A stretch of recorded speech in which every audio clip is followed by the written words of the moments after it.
ami internet Dakar Buzz dal leen jàmm tey nag ñu ngi fii ci marché Liberté 6 gën koo jege rek marché bi ñuy dippee marché Barak li fi am nag gis ngeen ko ñi fi daane seen doole rek ñoo daal di woote ñaxtu dajaloo fii li ko waral di rek ab xabaar bu ñu jot jóge ci seen njiitalu gox maire bi nag di leen xamal ne ni ki tey alxames gi ci minuit dina fas yéene yëkkati leen ba noppi toj li nga xamante ne nii mooy marché bi ñoom nag bañ nañu dañuy leen tàllal seen micro rek suñu micro ngir am ci ay leeral. Oui, je suis Kito Karama.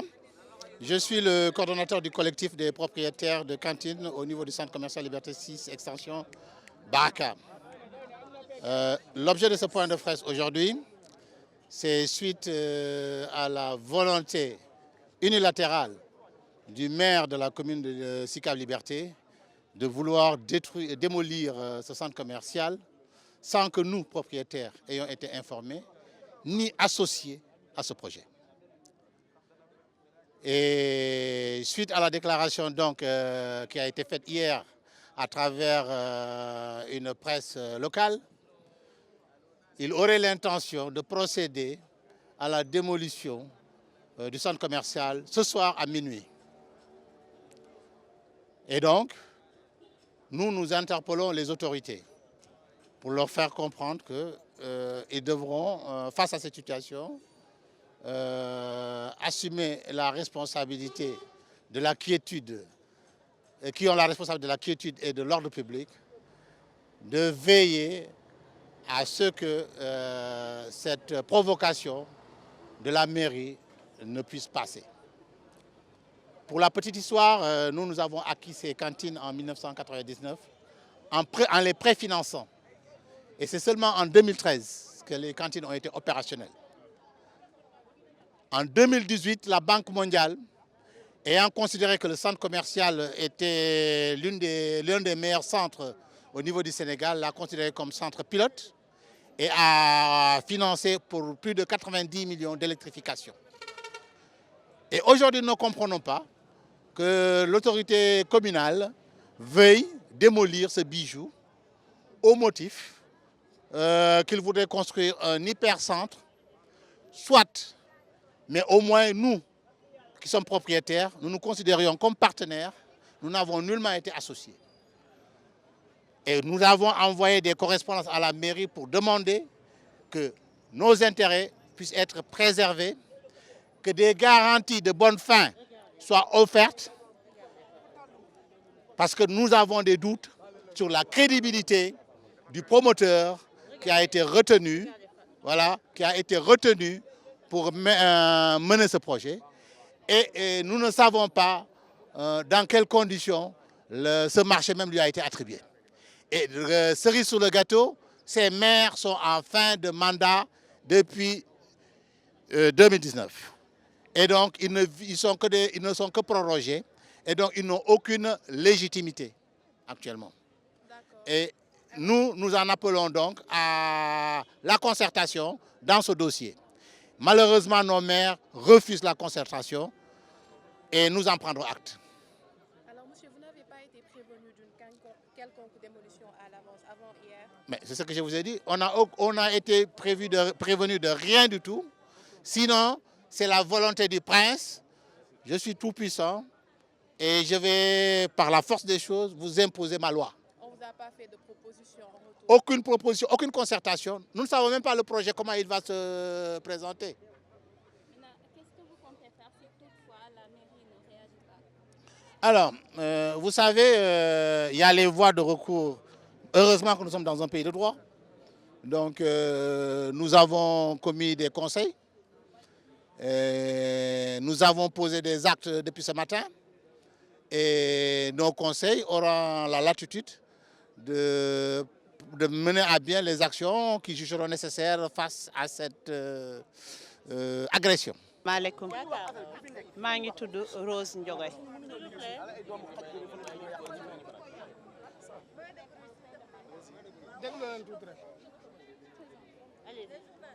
Rose Ndiogoy. Li waraloon lii mooy que démb si guddi journalu 20h dañu dégg ne marché bi dañ koy raser loolu moo tax ñu jóg def rassemblement bëgg xam lu tax ñu war a toj marché bi te depuis boobu ba léegi jotuñu benn kayit buy firndel ne dañoo war a toj marché bi jotuñu aussi benn site de recasement pour ñu nekk ci marché bi dédommagé wuñu aussi ñi nga xam ne ñoo nekk ci marché bi borom cantine yi nga xam ne mairie da loon jaayoon seeni cantine ñu jënd ko ak seen alal buñ ko yëgee grâce à ñun ñi fi nekk lañ ko yëg ma foog ne ci condition yooyu toj marché mënul nekk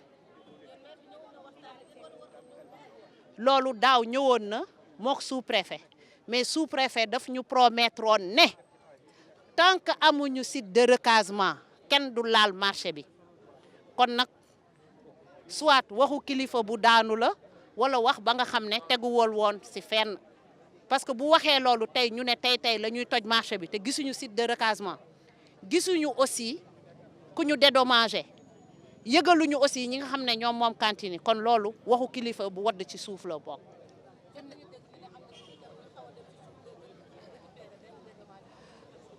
Information boobu man mënuma ci prononcé wu parce que awma ci benn preuve man lépp li nga xam ne dama koy wax dafay nekk lu ma leer suba suñ ma woowee ma delluwaat ci kàddu ya ma waxoon donc loolu rumeur la ci man daal parce que gisaguma benn preuve buy prouver loolu. tey ñoom nee nañ tey minuit la ñuy ñëw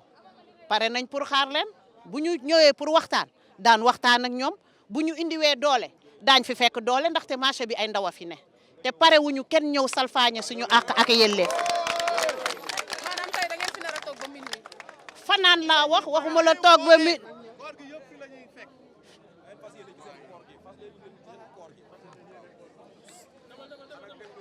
dañoo fas yéene fanaan ci marché bi xaar leen lu ñu indi nag fekk ko fi.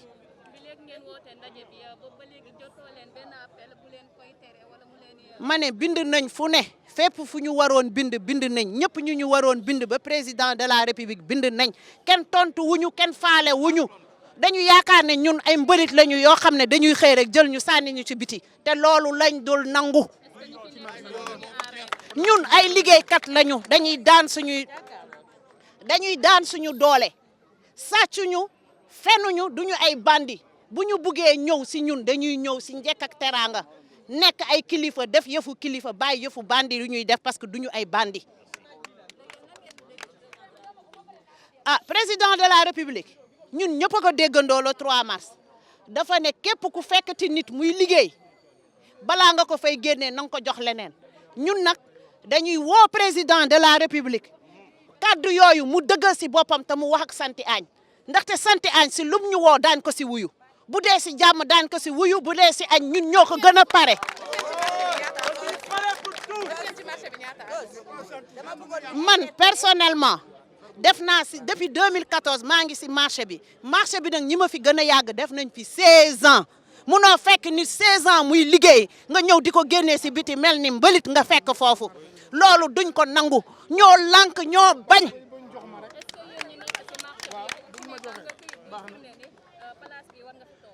mais képp kuy liggéey si marché bi am nga contrat de location parce que maire yi loué wuñu place yi borom cantine yi ñoo ñu loué seeni place ñuy liggéey waaye maire yi depuis 2017 commencé na fi jël ay taxam 4500 par weer nuñ koy waxee patente day ñëw ñu fay daaw la ñu mujjee fay patente kon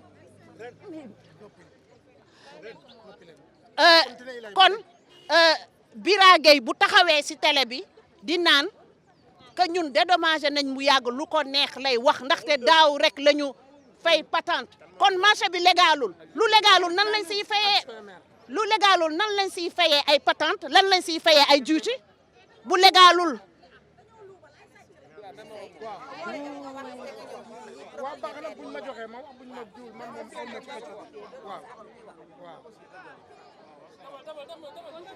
léegi marché ba nga xam ne nee nañ reconnaître wuñ ko légalul naka la maire di fa jëlee ay taxes naka la gouvernement di fa fayee ko ay patente ñu ngeeg suñuy kayit li ñuy wax ku ñu ñëw tàllal micro wala caméra ñu wan la kayit yu leer nañ dañ doon fay duñu ay illégal dañoo légal di liggéey bu ñu buggee nag jël marché bi def ko lu leen neex nañ ko teg si yoon ñun lu ñuy déplorer mooy ñàkk waxtaan bi ak ñàkk teg si yoon bi nañ ko teg si yoon wala buñ ko tegul si yoon buñ ko tegee si jaay doole buñ ñëwee fekk fi doole.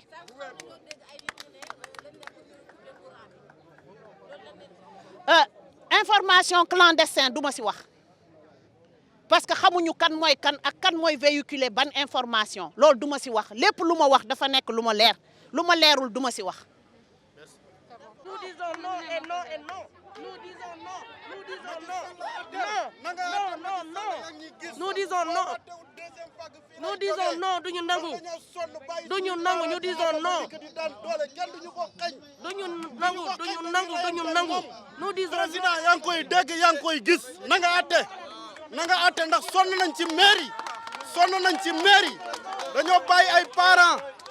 ca dëkk ba dikk fii di daan doole kenn du ñu xañ suñu trianga ku ñu ko nar a xañ dañu koy jaay sin bakkan waaw loolu mooy ñu am jël ñu disons non waaw ñu disons non à la démolition de notre marché nous disons non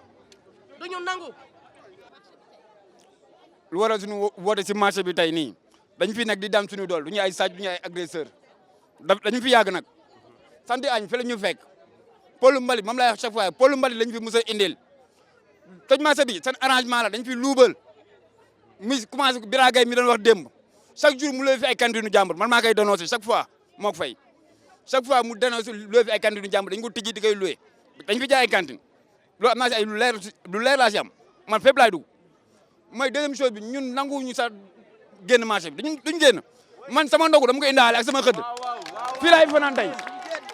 sama ndog sama xëdd dama ko indaale santi añ li mu ñu bëgg def tegul fenn beneen maire mooy ñëw teg projet bi wante du santi añ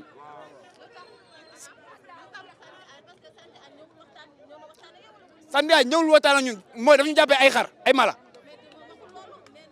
santi añ dañ ko bind ba sonn amul benn rep amul benn lenn lu ñu tontu lettre yëpp maa koy yóbbu dem secrétaire bi signal ma charge décharge ma téye amul ba lenn lu ñu tontu lii la ñuy tontu wante fi la ñuy fekk tey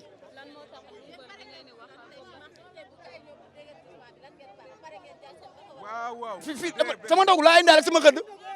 weeru koor bi fi laa koy fas yéene def sama jabar moom na ma jégal weeru koor bi fi laay fas yéene jàkkaarloo waa mairie moom kay dañu rey chaque jour dañ koy dénoncer dañuy couvrir état la ñun suñu la moom ñu cantine ay locataire lañ duñu gisee luy luubal dañ koy wax wante ñoom maire la ñuy liggéey mën nañ ko camoufler loo xam ne ñu mënuñu si dara Bira si bopp moo njëkk a nekk ci ginnaaw plainte ma fi ñaari yoon man faale wu ma ko chaque jour ma dem ak moom chaque jour ma plainte ma fi man loolu jaaxalu ma pak këriñ la fi bëggoon indi man maa ko fi ne ko doo ko fi teg ba tey tegu ko fi préfet la ma yóbbu tegu ko fi Bira trian la taalibe murid lay wax du taalibe murid du doxalee noonu waaye fi la ñu fekk tey moom na ñëw en personne moom na indi ay nervi ñëw fi en personne moom Sicap laa dëkk amu fi titre foncier man ak moom ñëw fi yem sama kër papa laa dëkk moom kër papam la dëkk yorul dara waaye fi la ñuy fekk marché bi moom lii lañ ci gar jërë ngeen jëf. waaw asalaamaaleykum soxna si ñun ñëpp ñoo ngi leen di nuyu ci seen tur ak seen sant di leen gërëm ci teewaay bi ngeen teew lii ñu tax a jóg ñun ñëpp tey mooy marché bi parce que fii man ci ñi njëkk a ubbi marché bi ci laa bokk marché bi ku fi ñëw ubbi fii kanting Souley mii nga fi fekk ba may réunion maak maire yi ak Touré mii nga xam ne ñoo ubbi marché bi fii la ñu ubbee réunion fii ubbi marché bi nekk ñun ñëpp ci marché bi boobu ba léegi ñu ngi fiy liggéey di fi daan suñu doole di liggéey ci fulla ak fayda ak jom maire yi nag chaque fin de mois chaque année dañuy ñëw feeku seeni patente man mii di wax ak ñoom bokk naa ci ñi fee encaissé seen patente dem ba seen mairie teg fa xaalis bi Cheikh Ndiaye xam na ko madame Ndiaye mi secrétaire bi xam na ko Samba Faye mi ànd ak ñoom man maa yekkati xaalis bi dawal sama oto ba ci seen mairie ma jox leen xaalis bi lu dul benn du ñaar du yoon ñett léegi nag comme dem nañu ñoom ay affaire lu bal lañ ci dugaloon ma ne leen man mënoo maa encaissé loo xaalis waa marché ba pare ma yóbbul leen xaalis ngeen ne ma dinaa leen indil quittance jox waa marché bi te joxuñu ma ko loolaa tax mu gën ci moo tax mënumaa def ak ñoom neen caaxaan yi ñuy wax booba ba léegi mosuñu ko egsi ci man te man la ñu njëkk a xam ci marché bi li ma leen di ñaan nag ñun marché bi ay location lañu mais borom kantin yaa ngi nii kenn andu ci ñu ngi nii kenn andu ci ñoo yor seen i kantin di ci xeex marché bi bu ñu amee lu ñuy defar mairie Santhie Agne bee moo gën a màggat marché bi dañuy wax lu leen neex dara nekkul ci marché bi seen poste la ñu bëgg a diisal mais pas marché bi ñun li ñu nar mooy xoolal ñun waxuma la reyante sax xam nga lan la ñu nar suñu bagage la ñu yor xamuñu dañoo leb banque xamuñu dañoo leb leen keneen suñu bagage la ñu yor man personnel su lay may wax télé laay waxe sama bagage yi ku ko bëgg a génne ci biti teg ko fii danga ma rey yóbbu gis nga baraag yi biñ ko fi tegee Macky Sall président Macky Sall dafa ñëw ba suñu sama buntu kër la jaar dugg ci biir baraag yi ne kenn du fi kenn ku ne fii lañ lay sampal nga toog ñu ngi nii samp kenn jëndu fi baraag yaa ngi nii ci côté tali bu la neexee ngeen jël ko ñu tabax man mi ci ña fa am kër ci laa bokk ñu tabax defar bo ñi jëkkale dugg nañu ñeneen ñi fi ñu war a tabax génne nañ leen toog gisoo ko fii fanaan ci mbed ñun ñu nekk fi fukki at ak juróom-benn di fay suñu location di fay waa mairie ñu xëy une bonne journée salaamaaleykum mil wi dañuy toj ak suñu bagage fu ñu ko jamal ak ñoom moo suñu fee wax ay wax yëkkati balaa nga koy wax da ngay dem ci ñun ay location lañu da ngay dem ci ñi moom ñoom ay tappale lañ nar borom kayit yaa ngi fi ñi moom kayit nañ dem ci borom kayit yi ñun yoruñu kayit nañ dem ci ñi yor kayit yi ne ñoo bo waxtaan wi ñun ñoo ci waroon a mujj ñun ñuy jaay borom kayit yaa ngi fi kanting boo gis dafa am kayit kanting boo gis borom a ngay kayit waxuñoo kenn ay naafeq lañu man maa ko wax télé laay waxe ñun nag fii mu toll président li mu waxoon dégg nañ ko ñun itam ñu ngi ci suñu yoon dawuñu daayuñu suñu bagage yi ku fi indi nderaan wala nga indi fii man su lay da ngay takk yóbbu armel ya wala nga takk yóbbu 100 mètres bañu ma ci dara wasalaam. ñun daal tey jaaxle lañu jaaxle lañu toog ndax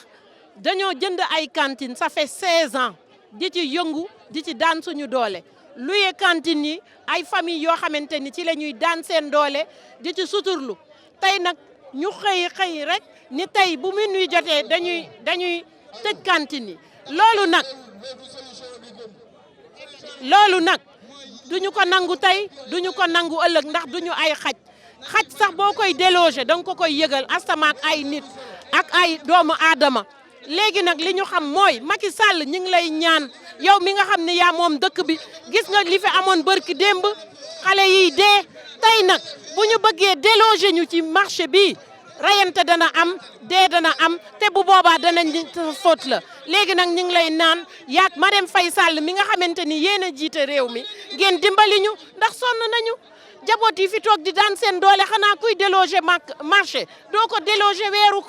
weeru koor gi fi la nit ñi sutur la fi la ñuy amee lu ñu bëgg wasalaam.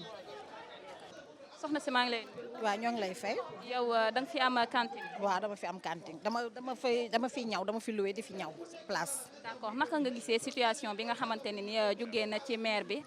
ñëw fii ba tax tay ngeen di ñax. situation bi xanaa doy waar rek doy waar dafa mel ni man li ma comprendre que monsieur le maire déggul xëy na président de la république li mu wax dafa déggul wax ji le moment n'est pas propice heure bi jotagul le moment n'est pas opportun Covid dafa am. c'est international di pandémie lu toll nii marché bi fees dell ak ay jeunes yu fi liggéey di fi daan seen ay doole sàccuñu fennuñu naruñu nga bëgg leen génnee nii nga ne doo leen recaser au nom de quelle loi pour lan génnee ay jeunes ne doo leen recaser ah yow